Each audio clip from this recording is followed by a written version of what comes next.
আজ যাব মামা বাড়িতে, জানো তো। আজকে মামা বাড়ি থেকে নেমন্তন্ন পেয়েছি জামাই ষষ্ঠীর। যেহেতু বাবার বাড়িতেই যাওয়া হয়, তো এবার মা বলল যে তাহলে আজ মামা বাড়িতেই আমরা সবাই আনন্দ করব। সেই জন্য কিন্তু আমরা রেডি হয়ে নিয়েছি। এদিকে বরমশাইয়ের জামা, এদিকে আমার একটা শাড়ি। এটা হচ্ছে জানো তো আমার বউ ভাতের শাড়ি। তো ভাবলাম আজকে একটু সেজে গুজে যাই। এমনি তো সাজি না আমি তেমন। তো যাই হোক, একটু শাড়ি টাড়ি পরে গয়নাগাটি পরে কিন্তু আমি একটু সেজে গুজেই বেরিয়েছিলাম। তো আমার এক ননদিনী ছিল, সে কিন্তু আমাকে শাড়িটা পরিয়ে দিয়েছিল আর কয়েকটা ছবি তুলে দিয়েছিল। সত্যি কথা বলতে একটু নিজেকে একটু আলাদা সাজালে কিন্তু সত্যিই ভালো লাগে, তখন না কোনো টেনশান কোনো কিছুই থাকে না। যাই হোক, আজকে আমি যাব মামাবাড়িতে, যেখানে আমি ছোটোবেলা থেকে মানুষ হয়েছি। আমি আর আমার বর আর আমার শাশুড়ি মা তিনজনেই যাব ষষ্ঠীতে।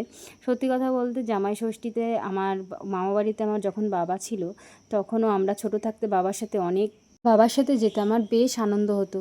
যাই হোক, আজকে বাবার কথা খুবই মনে পড়ছে, যেহেতু বাবার সাথেই যেতাম মামা বাড়িতে। আজ বাবা নেই।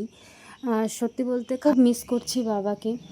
তো যাই হোক, এদিকে চলে এসেছিলাম বাড়িতে এসে দেখি মা এদিকে রান্না বান্না সব আয়োজন করে নিয়েছে। সত্যি বলতে আজকে এত গরম পড়েছে ষষ্ঠীর দিন, মানে ভীষণই গরম। এইটা হচ্ছে আমার দিদা, এদিকে মামি, আমার শাশুড়ি মা, এদিকে বরমশাইকে কিন্তু খেতে দিয়েছে, মামা ভাই সবাই কিন্তু খেতে বসে পড়েছে। তো দেখো কত সুন্দর আয়োজন করেছে, কত কিছু রান্না করেছে আমার মা, মামি, দিদা সবাই মিলে জামাইয়ের জন্য। মানে ভীষণ আনন্দ করেছি। আর আজকের দিনটায় কিন্তু কোনো টেনশান কিচ্ছু মাথায় ছিল না, জানো তো। সবাই মিলে একসঙ্গে থাকলে না মাথার মধ্যে কোনো রকম টেনশান থাকে না। সত্যি বলতে যেখানে আমি ছোটোবেলা থেকে মানুষ স্বাভাবিক, সেখানে কিন্তু আমার ভালোই লাগবে।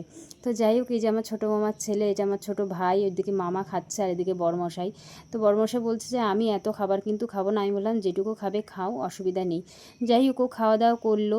আমাদের মধ্যে কিন্তু তেমন জামাই ষষ্ঠীর নিয়ম নেই, ওই একটু আনন্দ করে খাওয়া দাওয়া, সবাই মিলেমিশে বেশ আনন্দ করেই আজকের দিনটা কাটলো আমাদের। আর বেশ ভালো গেছে জামাই ষষ্ঠীর দিন। আর তোমাদের কার কার জামাই ষষ্ঠীর দিন ভালো গেলো অবশ্যই কিন্তু কমেন্টে জানিও।